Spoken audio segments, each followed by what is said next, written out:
할렐루야. 좋으신 예수님의 이름으로 사랑하는 오메가 교회와 비전 스테이션, 또 해외에 있는 모든 지체들, 또 유튜브를 통해서 일용할 양식을 함께 하시는 모든 분들 문안드립니다.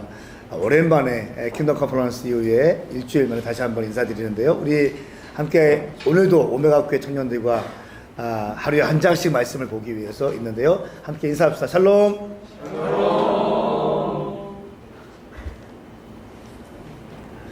네, 방역 지침을 따르고 마스크를 잘 쓰고 있습니다. 하나님의 크신 사랑이 여러분 삶 가운데 함께 하시길 바라며, 역시 말씀 붙들고 나가는 것, 이것만큼 위대한 것이 없습니다.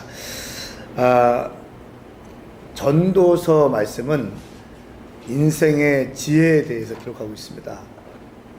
솔로몬이 인생의 노년에, 잠언과 전도서는 인생의 노년에 인생론에 대해서 기록한 것입니다. 특별히 잠언은 가정 안에서의 어떤 인생의 지혜를 집중적으로 기록했다면, 전도서는 인생 전체 좀 더 범위를 넓혀서 그런 삶의 지혜를 기록하고 있습니다.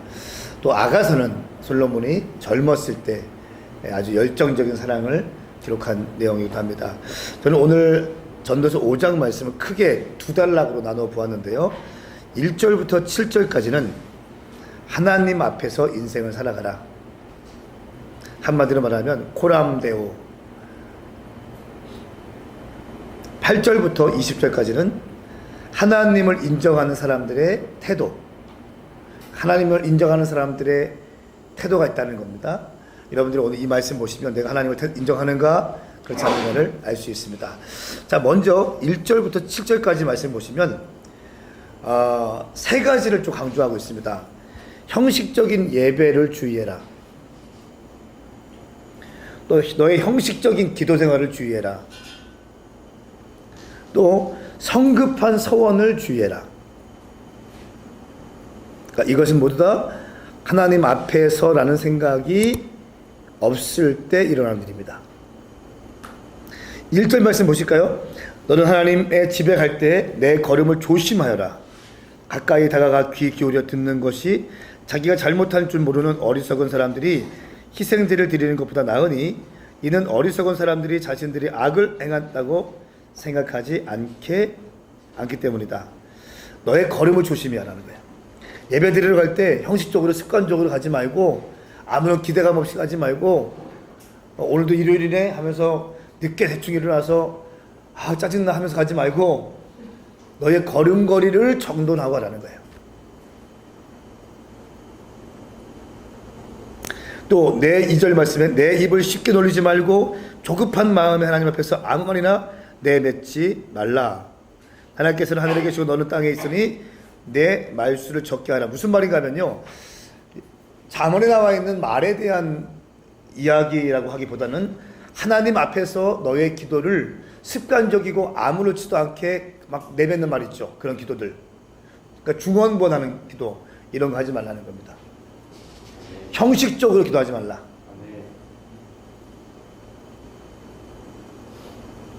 아무 말이나 내뱉지 마라. 어디서? 하나님 앞에서. 조급한 마음으로 쉽게 놀리지 마라. 형식적인 예배에 대해서 경계하고 있고요, 형식적인 기도 생활을 경계하고 있습니다. 정말 저 같은 경우에는 많이 집회가 있고 또 예배를 리딩하는 사람이 하다 보니까 집회들 많이 합니다. 하다 보니까 통성기도를 많이 해요. 제가 혼자 기도할 때는 주로 저는 통성기도보다는 주님과 속삭이는 기도를 많이 해요. 네. 제가 처음에는 막 기도했는데 요즘엔 그렇게 하지 않아요. 회중들과 함께 기도할 때 제가 기도를 인도해야 되기 때문에 통성기도를 가지만, 제가 무릎 꿇으면 저는 이제는 통성기도가 아니라 침묵기도나 혹은 깊은 묵상기도로 들어가요. 아버지의 마음을 알기 위해서 막 주님 주세요, 주님 돌파하게 해주세요, 주님 쓰임받게 해주세요, 주님 뚫어내주세요, 이런 기도를 했으니까 이제는 그때부터는 하나님 아버지의 마음을 받는 기도를 합니다. 우리가 기도할 때 굉장히 주의할 점입니다. 아무 말이나 함부로 하지 말라. 아멘. 형식적으로 반복적으로 중언부언하지 말라. 아멘. 세 번째는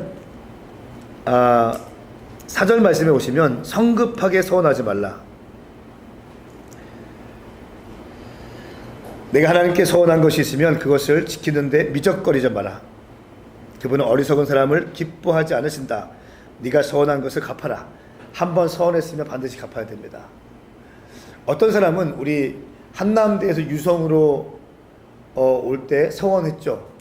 작정헌금 했죠. 그거 혹시 못 갚은 사람 있습니까? 빨리 갚으셔야 돼요. 왜냐하면 돈이 문제가 아니라 당신 인생에 돌파가 없습니다.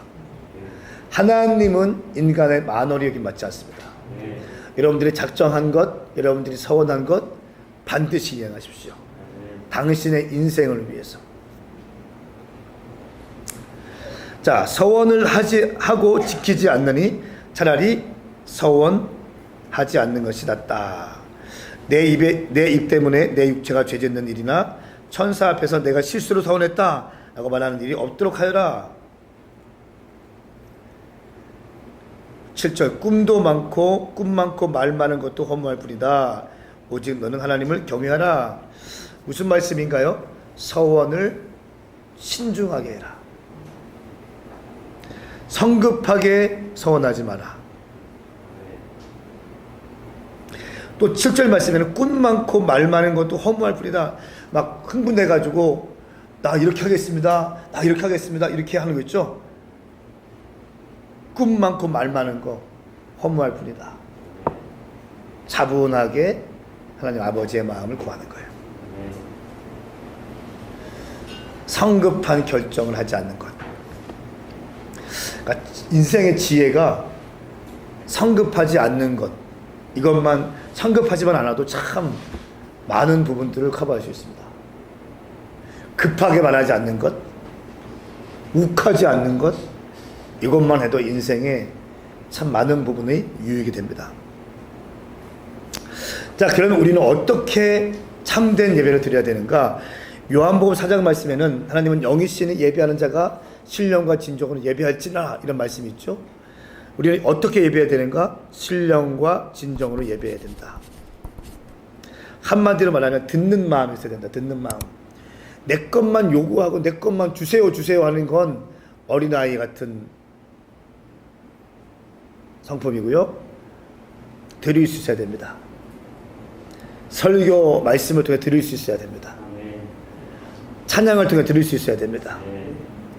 기도를 통해서 드릴 수 있어야 됩니다. 하나님께서 지금 내게 원하시는 것이 무엇인가를 듣는 거예요. 여러분 찬양을 올려드리고 또 믿음의 고백을 올려드리고 헌금을 올려드렸습니다. 이때 받는 거예요. 그 다음에는 받으셔야 돼요.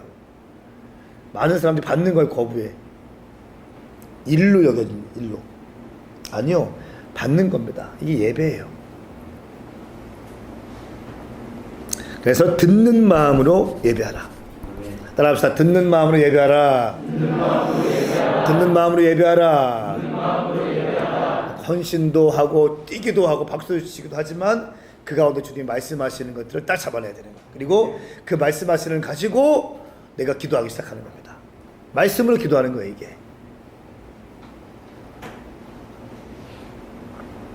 기도할 때 내 생각이 많으면 헛된 욕망으로 기도하게 됩니다. 기도의 핵심은 하나님의 뜻으로 기도하는 겁니다. 하나님의 뜻에 따라서 기도하는 거예요. 내 욕망으로 주님 주세요. 주님 제가 어떻게 하겠습니다. 주님 뭐 어떻게 해주세요. 내가 좋은 대학교, 좋은 재정 주시옵소서. 미십니다. 이번 사업 잘 되게 해주시옵소서. 이거 아니라 하나님의 뜻이 무엇인가를 받는 거예요. 그리고 그 뜻을 가지고 기도하는 거예요. 먼저 그의 나라와 그의 의를 구한 다음에 그 다음에 여러분들의 삶의 필요와 여러분들의 재정들과 여러분들께서 구하는 것이죠. 우선순위가 바뀌면 안 됩니다.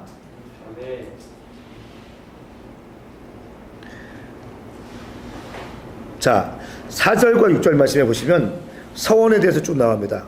서원한 것은 반드시 지켜야 하며 성급하고 감정적으로 서원하지 말라. 이렇게 말씀하고 있습니다. 형식적으로 하나님 앞에 나가지 말 것을 1절부터 7절까지 말씀하고 있습니다. 자, 이제 8절부터 20절까지 말씀은 하나님을 인정하는 사람들의 태도에 대해서 기록하고 있는데요. 자, 먼저 8절과 9절 말씀 보세요. 어떤 지방에서 가난한 사람이 억압받는 것과 공의와 권리가 박탈당하는 것을 보고 그런 일에 놀라지 마라. 높은 사람이라도 더 높은 사람에게 감시를 당하고 또 그들보다 더 높은 사람이 있다. 더구나 이 땅에서 나는 모두를 위한 것이다. 왕이라도 밭에서 나는 것으로 살지 않느냐 말씀하고 있습니다. 무슨 말입니까? 하나님은 공평과 정의로 이 땅을 통치하고 계신데 왕들도 하물며 밭에서 나오는 것으로 먹는 인생이라는 겁니다. 하나님께서 열매를 주지 않으시면 왕들도 먹을 수 없는 존재들이다 라고 하는 말씀이에요. 왕도 땅에서 나오는 것을 먹을 수밖에 없는 존재이다. 아멘. 이 땅에서 나오는 것을 공평하게 먹을 수 있어야 되는 거예요.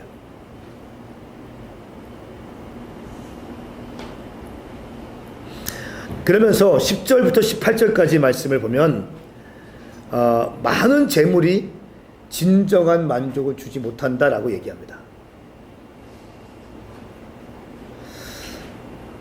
재물에 대한 허무함을 세 가지로 얘기합니다. 첫 번째 10절부터 11절까지는 한번 읽어볼까요? 10절 11절 시작. 우리 사랑하는 사람마다 눈으로 만족하는 법이 없고 우리 사랑하는 사람마다 재산이 아무리 많아도 만족하는 법이 없다. 이것 또한 허무한 것이다. 세상이 많아지면 먹는 사람들도 많아진다. 그러니 주인의 능력을 알고는 그것들이 무슨 이득이 되는가? 아멘. 무슨 이득이 되겠는가? 많은 재정의 무익함에 대해서 얘기합니다. 10절 11절 재물을 누리기 위해서는 많은 사람들이 일해야 된다. 운전사가 필요하고요, 정원사가 필요하고요, 코스볼 요리사가 필요하고요, 스테이크 굽는 요리사가 필요하고, 청소하는 사람 필요하고, 설거지하는 사람 필요하고, 빨래하는 사람 필요하고, 애들 학교 등교시켜주는 기사가 필요하고, 많은 돈이 있을수록 많은 사람들이 함께 한다는 겁니다. 그만큼 돈이 나가야 되고요. 이것을 기계가 하는 것이 아니라 사람이 하는 것이기 때문에 그 사람들의 마음도 우리가 잘 살펴야 된다. 심지어 재정 관리하는 사람이 있는데 그 사람들이 언제 배신 때릴지 모르니까 마음이 졸여야 된다. 저 같은 경우에는 우리 비전 스테이션 재정에 대한 모든 은행 계좌를 백사랑 목사님이 다 알고 있습니다. 난 잘 몰라요. 나는 은행 가면 머리가 아프기 때문에. 그런 사람 있습니까? 나는 은행을 가면은 한 1시간만 갔다 와도 하루 종일 일 못하겠어요. 진이 빠져. 근데 백 목사님은 괜찮아요. 그냥 자기 편하대, 좋대, 그냥 즐겁대. 그래서 은행 업무를, 모든 은행 업무를 백사랑 목사님입니다. 거기 비밀번호, 핀 넘버, 뭐 아이디 난 몰라요. 심지어 내 개인 계좌의 아이디 또 백 목사가 알고 있어요. 난 몰라. 머리 아파. 난 은행 가서 카드 가지고 그냥 ATM 뽑고 하는 게 제일 편해. 컴퓨터로 하는 거 너무 힘들어요. 싫어. 근데 백 목사님이 어느 순간 나한테 혼나가지고 마음에 흑심을 품고 잠적하면은 모든 게 이제 끝나는 거잖아요. 그렇기 때문에 요즘에 내가 잘하고 있어요. 그래서 사람들 관계하는 게 기계로 하는 게 아니잖아요. 그래서 사람이기 때문에 언제 마음이 변심할지도 모르고 언제 배신할지도 모르죠. 그러니까 어마어마한 부를 가진 사람들은요, 자기 옆에 진짜 믿을 만한 사람이 필요한 거예요. 뭐 똑똑한 사람, 많이 배운 이게 아니에요. 진짜 생명 걸고 충성스럽게 있을 사람이 필요한 거예요. 그런데 그런 사람들 마음도 헤아리고 해야 되기 때문에 돈이 많으면 많을수록 또 신경 쓸 일이 많다는 거예요. 그렇기 때문에 이렇게 한다면 이게 무슨 유익이냐. 그래서 지금 이게 아무런 이익이 없다라고 이야기하고 있는 것입니다. 자, 두 번째, 재정, 많은 재물에 대한 두 번째는 부담감이다. 부담감. 12절부터 13절. 일하는 사람은 먹을 것이 적든 많든 단잠을 자나 부자는 그의 풍부함 때문에 잠을 이루지 못한다. 내가 해 아래서 통탄할 만한 악을 보았는데 오히려 재물이 그것을 소유한 사람들에게 해가 되는 것이다. 무슨 말입니까? 돈이 없는 사람들은 잘 먹고 잘 자, 그냥. 예? 그냥 코로나가 와도 어차피 없었으니까 뭐 괜찮아요 하고 그냥 자. 돈 있는 사람들은 아이고야 이게 코로나 언제 끝나려나, 이게 지금 경기가 안 좋은데 빨리 건축 경기가 좋아져야 되는데 하면서 밤잠 못 잔다는 거지. 그래서 두 번째는 부담감이 온다는 거야. 그 부담감 때문에 오히려 누리지 못한다. 그 부담감 때문에 전전긍긍하면서 마음과 정성을 다하여 돈을 지키기 위해서 애쓰기 때문에 온전히 신앙생활 하기가 쉽지 않다. 주님께 완전히 헌신하기가 쉽지 않아요. 돈 많은 사람은 그렇습니다. 저는 우리 교회 사업하시는 분들 가운데 정말 귀하신 분들이 많이 있는데 그 믿음 쭉 지켜나가시길 축복합니다. 돈이 더 벌리면 벌릴수록 예수님 믿기가 온전히 따르기가 쉽지 않아요. 그냥 주일 성수 한번 해줍니다. 가끔 수련회 때 치킨도 사고 뭐 밥도 사고 목사님 해외 갈 때 돈도 찔러줍니다. 그것이 당신 인생의 목적이 아니에요. 그것으로 만족하면 인생 허무해집니다. 그게 바로 돈에 대해서 집착하고 있다는 증거예요. 아시겠습니까? 돈 많으신 분들? 돈을 지키기 위해서, 돈을 굴리기 위해서 계속 신경 쓰고 머리 쓰고 마음 쓰고 하다 보니까 하나님 나라 위해서 신경을 못 쓰는 거예요. 주일 성수만 겨우 해. 그리고 스스로 위로해. 난 주일 성수했어. 그래도 이 사업하는데, 이 바쁜데 그래도 했어. 이렇게 서로 자위합니다. 아니요, 주님은 그런 정도의 삶을 요구하지 않습니다. 세 번째는 큰 부가 있는 사람들에게 있는 것이 있는데 상실감이 있다는, 상실감. 14절부터 17절까지. 재물은 어떤 재앙이 생기면 몽땅 잃어버리게 되기도 하다. 아들을 낳아도 남겨줄 수 하나도 없다 라고 말씀하고 있습니다. 16절. 이것 또한 통탄할 만한 악인데 사람이 올 때처럼 되돌아가는 게 된다는 것이다. 겨우 한 자락 바람을 잡으려고 이토록 열심히 일했으니 무슨 이익이 있겠는가. 사람은 평생을 어둠 속에서 먹고 슬픔만 넘쳐나고 병마에 시달릴 뿐이다. 엄청난 돈 벌기 위해서 밤잠 자지 못하고 먹을 거 먹지 못하고 그 온통 스트레스 쌓여가면서 일을 했는데 그 재정을 아들한테도 넘겨주지 못해. 그렇죠? 재물을 언제 잃을까 전전긍긍합니다. 여러분, 올 때 빈손으로 가는 것처럼 우리는 흙으로 돌아갈 때 빈손으로 돌아갑니다. 돈을 움켜쥐고 금을 움켜쥐고 하는 사람, 명품백 끌어안고 하는 사람 있습니까? 만일 일단 그 사람 저주받은 사람이죠. 그 저주받은 인생이죠. 죽을 때까지 명품백 붙잡고 죽으면 그거 같은 저주가 어디 있습니까? 그거 아니죠. 다 놓고 갑니다.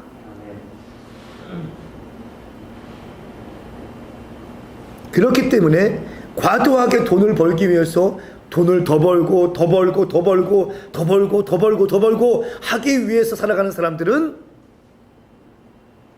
헛된 삶을 사는 것이다.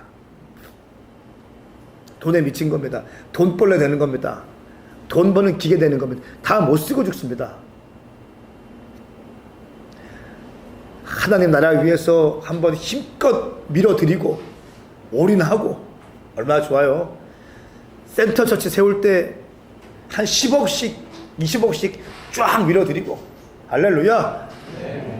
아멘. 없으니까 아멘 하는 거예요 지금. 쥐뿔도 없으니까 아멘 크게 하잖아 지금. 있는 사람들은 아멘 쉽게 안 나옵니다. 10억씩 몰아드리고 청년과 다학생을 위해서 코로나 팬데믹 시대에 스튜디오와 이런 것들을 셋업하기 위해서 재정이 필요한데 이것들을 셋업하기 위해서 재정들을 확 밀어드리고 막 쳐놓고 모아놓고 살지 말고, 그리고 이거 언제 이럴까 하지 말고, 주식해서 돈 좀 땄으면 딴 거 다 그냥 밀어드리고 욕심 부리지 마. 한 방에 망합니다. 욕심 부리지 말고. 여러분 이거 지금 그런 얘기 하는 겁니다. 과도하게 욕심 부리지 말라. 할렐루야. 아멘. 그런 지혜가 있게 축복합니다. 아멘. 크게 합시다. 아멘. 자, 돈은요, 재물은 하나님의 손에 있는 것입니다. 돈은 지키는 것이 아닙니다. 돈은 모으는 것이 아닙니다. 돈은 바르게 쓰는 것입니다. 바르게 쓰는 거예요. 그렇게 돈을 많이 벌고 그렇게 좋은 차를 타고 다니고 좋은 집에 살면서 길거리에서 일하시는 할머니 콩나물 사는데 100원, 200원 깎고 1000원 깎고 택시비도 깎고 참 비참한 인생입니다. 아껴야 잘 사는데 또 그거를 거기다 붙이면 안 되죠. 또 어느 정도 여유가 있고 그러면 택시비도 잔돈을 좀 이렇게 받지 않고 그냥 내리고 길거리에서 일하시는 할머니 콩나물 또 시금치 팔고 그러시면 좀 더 드리고 할렐루야. 예, 그렇게 해야지. 섬기는 거지 그게. 그게 멋스러운 인생이지. 어떻게든지 아끼려고 하고 그냥 어떻게든지 그냥 자기도 안 쓰려고 하고 절대로 안 됩니다. 자, 18절부터 20절까지 말씀. 내가 깨닫게 된 것은 하나님께서 사람에게 주신 생애 동안 해 아래서 먹고 마시고 열심히 일해서 보람을 얻는 것이 가장 선하고 분수에 합당하다는 것이다. 이것이 사람이 받은 몫이다. 만약 하나님께서 부와 재산을 주셔서 누리게 하시고 또 제 몫으로 챙길 힘을 받게 하신 사람은 그것이 하나님의 선물임을 알아야 할 것이다. 하나님께서는 사람의 마음에 기쁨을 주실 것이니 인생살이를 그리 심각하게 생각할 것은 없다. 정리하자면 돈은 하나님이 주신 것이다. 그렇죠? 돈은 하나님의 주신 것이다. 두 번째, 돈은 각 사람에게 맞는 분량만큼 주신다. 적어 놓으세요.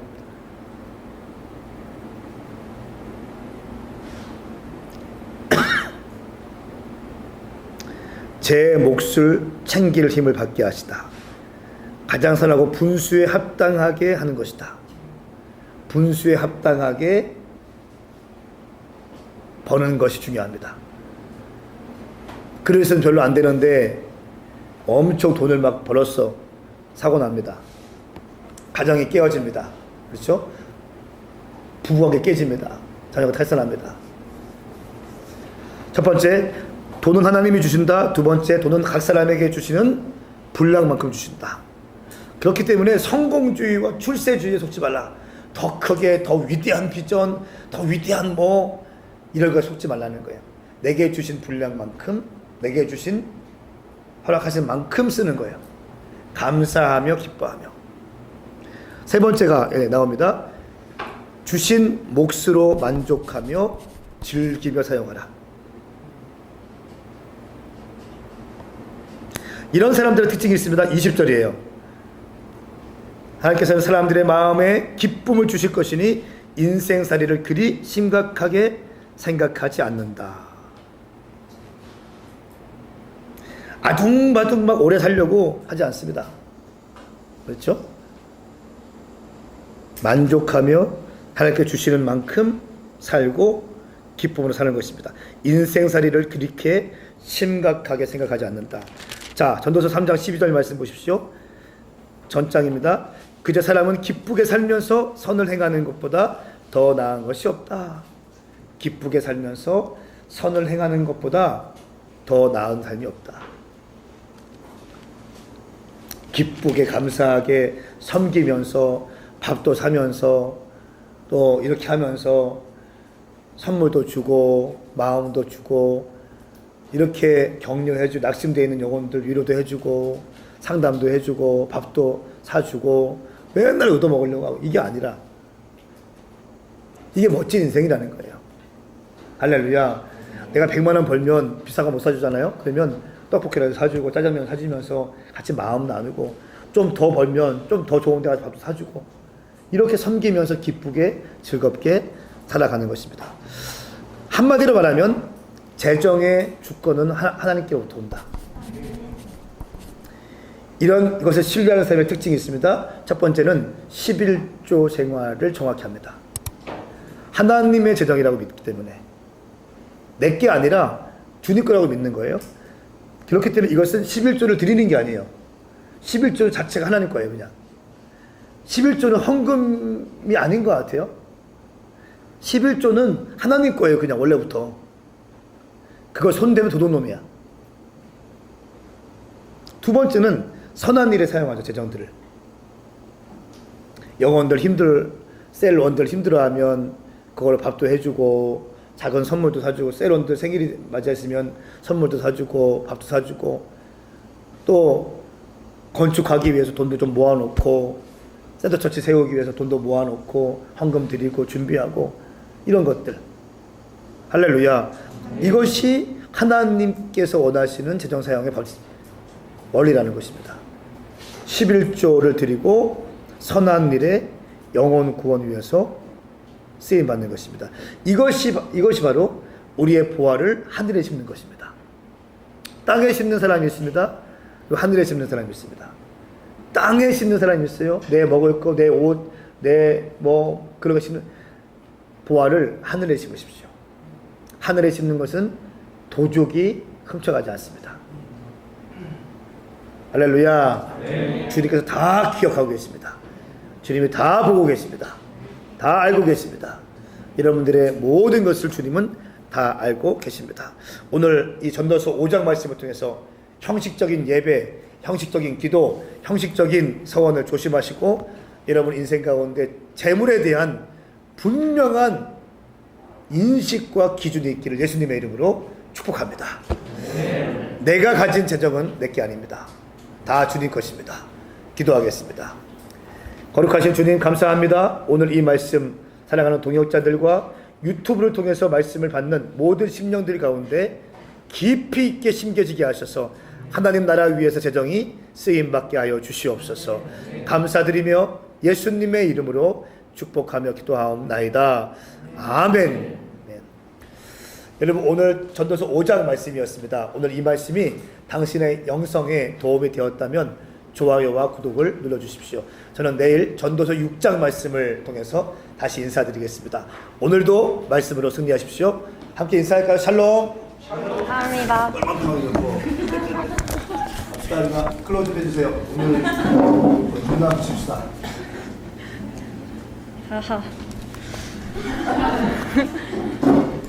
저는 8절이랑 9절이랑 높은 자보다 더 높으신 하나님 이렇게 단락을 나눴고요. 여기서 가난한 사람이 억압받는 것과 공의와 권리가 박탈당하는 것을 보더라도 그런 일에 놀라지 말라라고 되어 있는데, 가끔 내 머리로 생각하기에 이해되지 않는 일들이 있고 하나님이 하셨다기에도 이해가 안 되고 의문이 드는 일들이 많은데, 이 말씀을 보면서 내 머리로는 이해가 되지 않더라도 모든 일은 하나님의 손 아래에 있으니 놀라지 말고 하나님이 통치하시는 것을 의지하고 그분께 맡겨드려야겠다고 생각했다 라고 적었습니다.